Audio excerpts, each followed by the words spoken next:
Something has to give. The winter 2023 anime season looks brutally insane. There's literally more anime titles than you can shake a stick at. I mean, we're talking 65 anime titles. That's a lot of things to hit with a stick. And get this, only 6 of them are isekais. Yes, I know, right? But the scary thing is that it all looks really good. So many original titles, so many returning titles. If you're into action, there's a ton of it. Rom-coms, this is literally the season of rom-coms. We even have sci-fi and horror. About the only thing that we're missing is cute girls doing cute things. I mean, the hell happened there? With all that said, I'm here to give you the lowdown on what's coming up in the coming season, breaking it down by each genre. So if you're looking for something specific, just check out the timestamps. Be aware that some of these titles are subject to change. Some can get delayed and some can be added.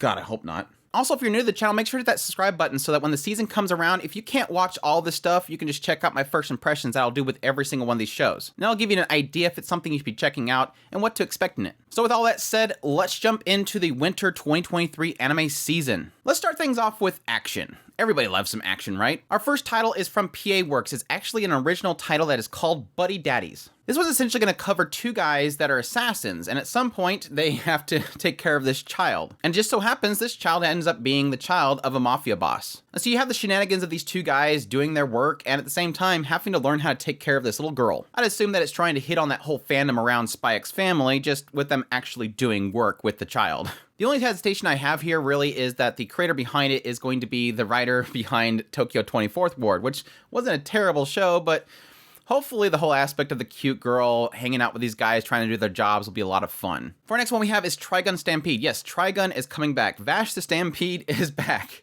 Of course, this is being done by Orange, so it's going to be a full CGI anime. It still looks really good. And yes, if you have not watched the old series, you shouldn't have to worry too much, as it looks as if they're going to be covering all the major story beats, and it's supposed to be an original series, so keep that in mind as you go into it. For our next one we have is Revenger. This is a very gritty looking action show that is apparently set in a time period where we have samurai. And we have this mysterious murders of these samurais happening, and you have this group of people that are trying to look into it. And like I said, it looks very, very violent. So if you're looking for something that's more in that gritty realm, definitely check it out. Now, the more interesting element is that we have the creator that is actually being noted for this series is General Bucci. So yes, the Butcher. The guy that creates so many series of, yes, very tragic death.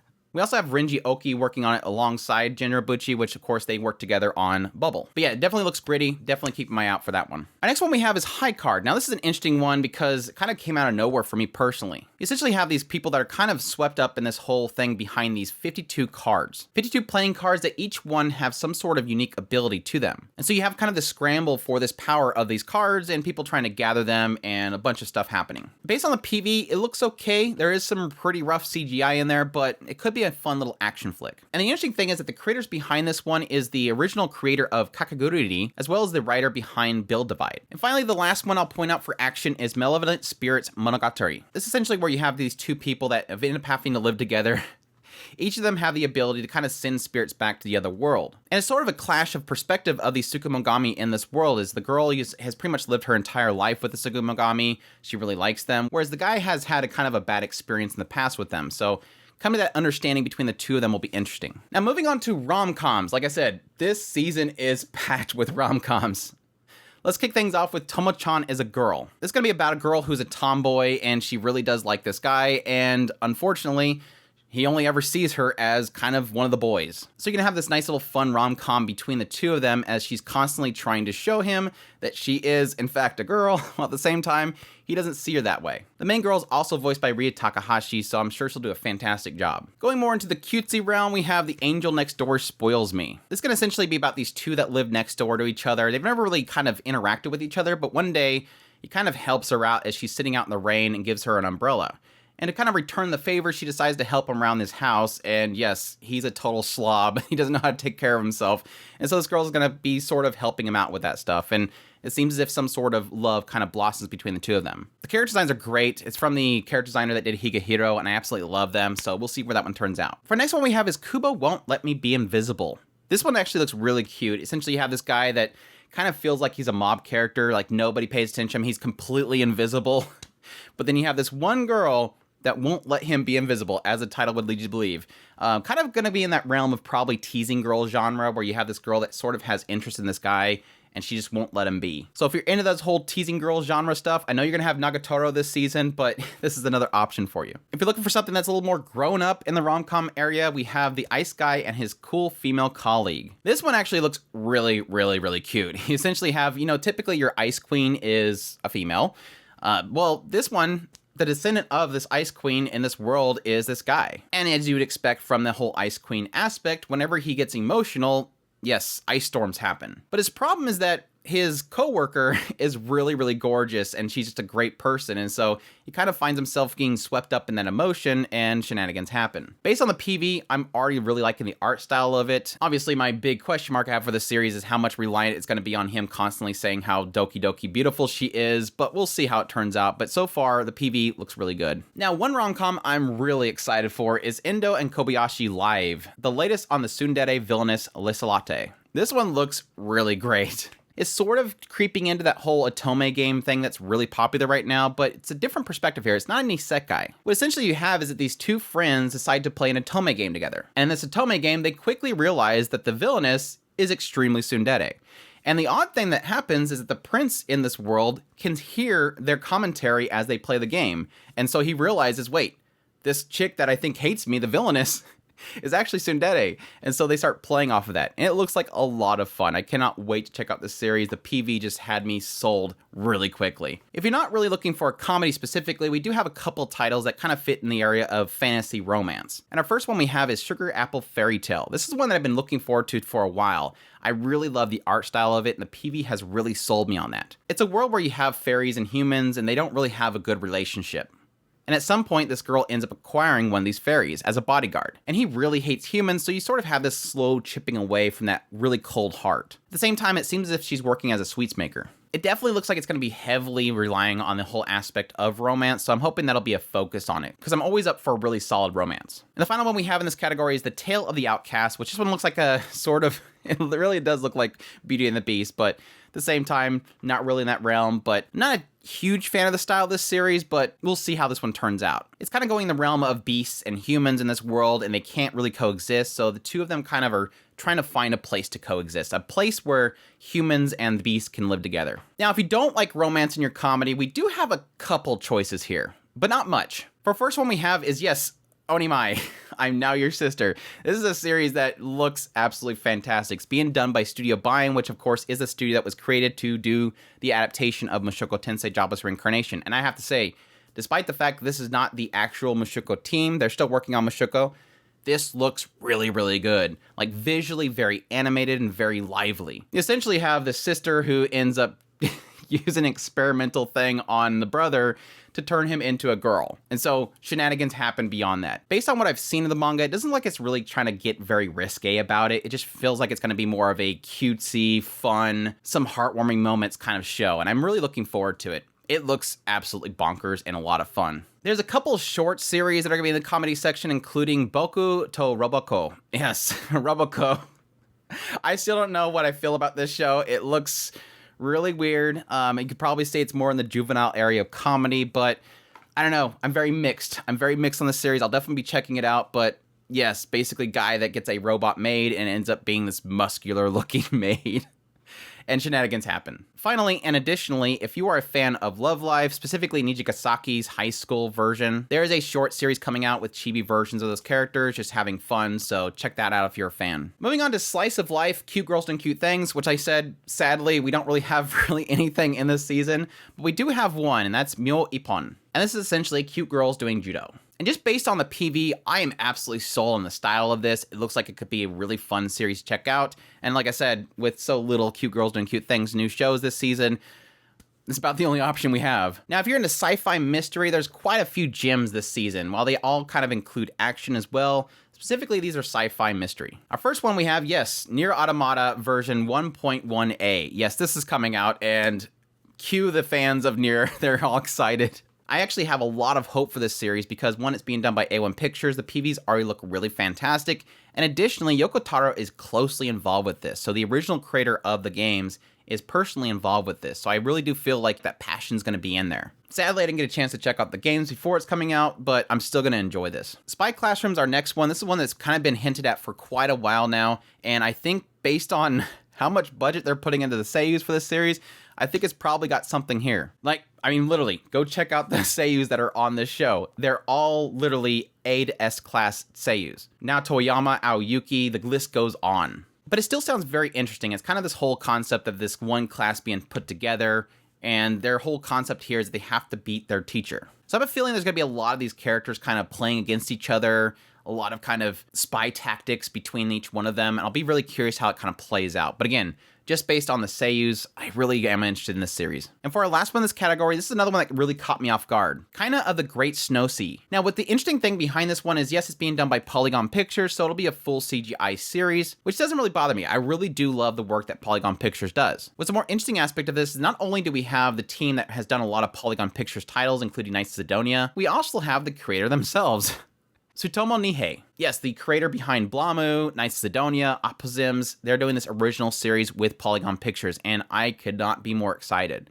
I really do love the work that he does in sci-fi. Now, this one is labeled as a drama fantasy, but I don't put it past him to get something sci-fi in there. You essentially have this world kind of being blanketed by snow, and everybody's sort of fighting to survive around the roots of this gigantic tree. It sort of has this chance encounter between the two individuals, and the fate of the world is at stake. So we'll see how this one turns out. Being an original, I'm really interested in this series. Now let's go on to fantasy. We have two really fascinating titles that I'm really interested in. For the first one we have is The Fire Hunter. The synopsis for this one has, outside of magical barriers lies a world overrun by fiery beasts known as flame demons, and the only ones who can protect humanity are fire hunters. In the dark woods where the beasts roam is where Toko, a young villager, is rescued from attack by one of these skilled trackers. But their meeting has no accident, and their destiny begins. When I watched the PV for this, I was floored. It very much so has an older style to it. And it makes sense because it seems like the director, series composition writer, and everybody working behind the scenes on this are more veterans of the anime industry. We have the director that worked on You're Under Arrest, Granma, and the series composition writer directed Ghost in the Shell and Urusei Yatsura. But yeah, either way,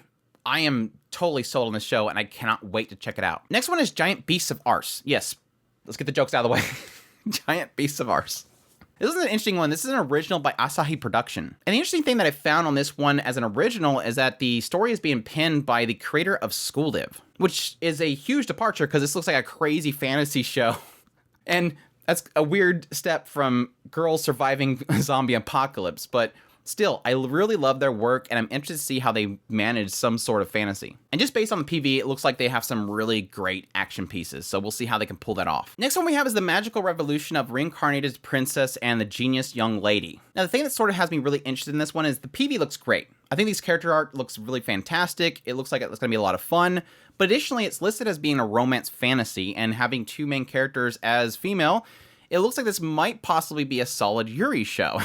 We'll see, though. It might just be Yuri bait as typical, but we'll see how it turns out. Essentially, you have this lady that gets kind of stripped of her title, and this other girl who's actually this genius magician sweeps her up off her feet, and they kind of work together to uncover the mysteries of the world. Next one we have is apparently Disillusion Adventure Will Save the World. This one actually I wasn't sold on until I watched the PV, and I think the PV kind of sold me on this being a pretty solid title, just based on how it plays out. You essentially have this guy who's a veteran member of his venture party, ends up getting kicked out, and he ends up running into a bunch of other members who have kind of been disillusioned of the world of adventure, and they kind of band together. So you have the rejects coming together, and it looks like it's going to be a lot of fun just based on the PV. Like I said before, I really wasn't sold on it when I seen the synopsis or the artwork or anything. It's really the PV that sold me on it. There's a lot of other fantasy titles. Of course, we have The Legend of Heroes, Trails of Cold Steel, Northern War. So if you're a fan of the Trails of Cold Steel series, check that one out. Additionally, we have Chilling in My 30s after getting fired from the Demon King's army. It looks like a slow life after being kicked out of the bigger picture whole story. And additionally, we have The Ice Blade Sorcerer Shall Rule the World, which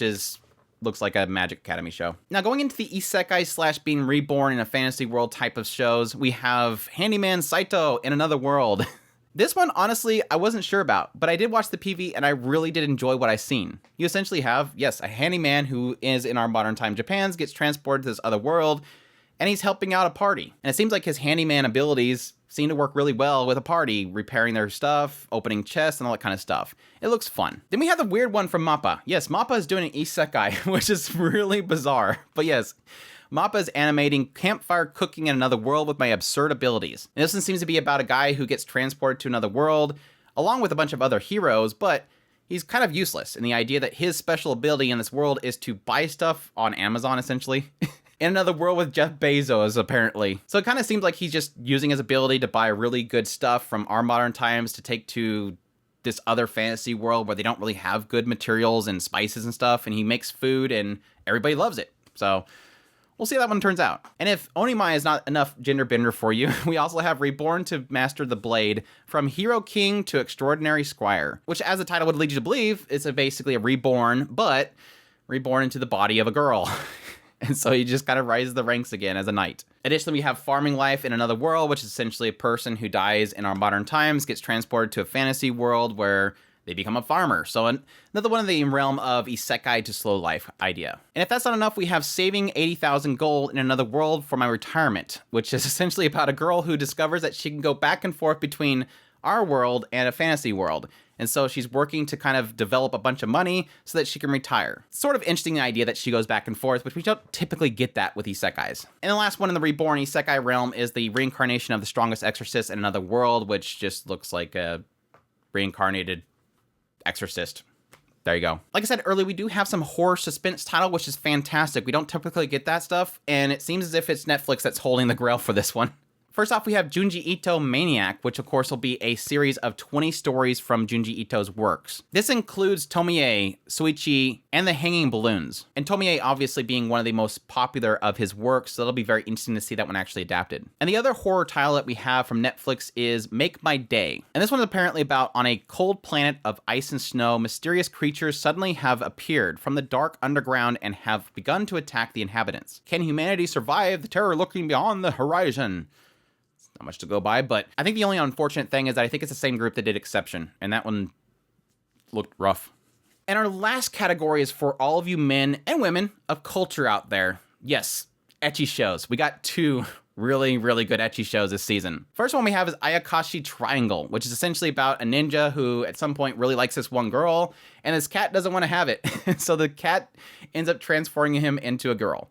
It looks like there's tons of thighs, good thighs, but I'm looking forward to that one. And it is important to note that the creator for this one did the art for To Love Ru, so they have some good taste. And of course, the anime of the year that will be in the ecchi category is My Life as Inukai's Dog. Yes, this is going to be a very special show. It's essentially a guy that gets transported into the body of a dog, and yes, gets to hang out with really hot girls. And based on the PV, it looks very special. It looks very special. And that's really it for all the new titles. Of course, we do have a lot of returning titles like Vinland Saga 2nd Season, which I'm extremely excited for. Of course, this is being taken over by MAPPA from what studio? Misfit of Demon King Academy, which I'm excited for. I really enjoyed it. It's kind of a overpowered main character type of story with this demon lord reborning and then just wrecking everything. Of course, Tokyo Revengers is coming back for Christmas Showdown, and we'll see. I've always enjoyed the backstory stuff, but I have heard a lot of really negative things about how it ended, which I don't think it's ending with this chapter, but you know what I mean. Of course, Bungo Stray Dogs is coming back for its 4th freaking season, and I need to get caught up.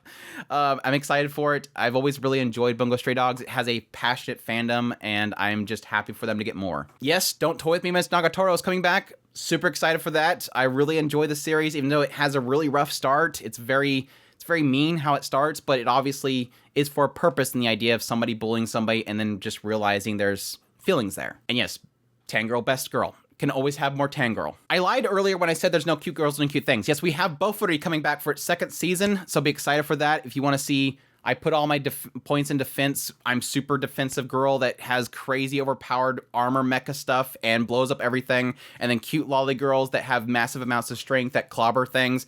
Yes, that show's coming back. Apparently, Crunchyroll's claiming that Inspector Season 2 is coming out. We'll see. We'll see. I'm really hoping that this series, as it goes into its 2nd season, I don't know, cleans up the writing a little bit, because I really do believe the 1st season just kind of gets lost in stories, and it feels like it just drags things out. So I'm really hoping the pacing kind of picks up with the 2nd season, because I really do like the characters. So we'll see where it goes. Danmachi's coming back. Yes, is it wrong to try and pick up girls in a dungeon? Season 4, Part 2. It left on a really bad cliffhanger with the last part, so I'm excited to see this coming back. Of course, everybody's chiming in the fact that, yes, the original creator's involved now, and it really does feel like that. It feels like the writing's getting so much better, and I cannot wait to see where it goes. Then we have By the Grace of the Gods Season 2 is coming out, which I enjoyed the 1st season, and I'm looking forward to the 2nd season. It's basically guy reborn in another world, but he had a really troubling past life, so these gods and goddesses all sort of try to make him have a really happy new life. He starts taming slimes. The slimes basically opens up a cleaning service. And it's very laid back. It's very sweet. For some reason, we have a sequel coming out for The Fruit of Evolution, which, sure. We also have a sequel coming out for The Vampire Dies in No Time, which, sure. So comedy is subjective. If you enjoy those series, enjoy sequels. Also, Tsunade is coming back. That's weird. Tsunade is getting a second season, so be excited for that. I really love the artwork of Tsunade. I wasn't a huge fan of a lot of the story beats in the first season, but I'll definitely be checking out the second season. For fans of D4GJ, that one's coming back for all mix. Additionally, for anybody that actually watched Sorcerer, Stabber, Orphan, that's coming back. I kind of dropped off on that show really quick. Additionally, Cardfight Vanguard will dress Season 2. And yes, The Way of the House Husband is coming back for a second season, and I cannot wait, even though I hate JC Staff for literally not animating it. I still love it, because Kendro Suda. It's basically a Yakuza guy that basically retires to become a house husband, and it's just shenanigans. Agatsuko is coming back for a 5th season, so that's still going on. And then finally, Record of Ragnarok Season 2, which I personally am excited for. I don't think it's the most crazy animated show ever, but I just love the fights. I think they're super cool. Like, the fight with Adam was super cool. And that's it. That's the winter 2023 anime season. It's absolutely bonkers, and I cannot wait for it. I'm kind of terrified, but at the same time, I cannot wait for it. And like I said before, if you cannot watch all these shows and you're like, this is just too much, I'm just gonna quit being anime. Like I said, subscribe to the channel, and when the season comes around, I'll be doing first impressions of every single one of these shows. It's a lot of work, but everybody seems to enjoy my first impressions, so I love doing them. They seem to do well with the channel and everything like that. With that said, I hope you guys enjoyed this video as always. If you did, make sure to hit that like button down below, comment, let me know what's the most exciting of this season coming up for you. Additionally, if you like my content and you have the ability to support the channel more, we have a Patreon link, a tips link, and a super thanks button down below. I greatly appreciate everybody that supports the channel, and y'all take care.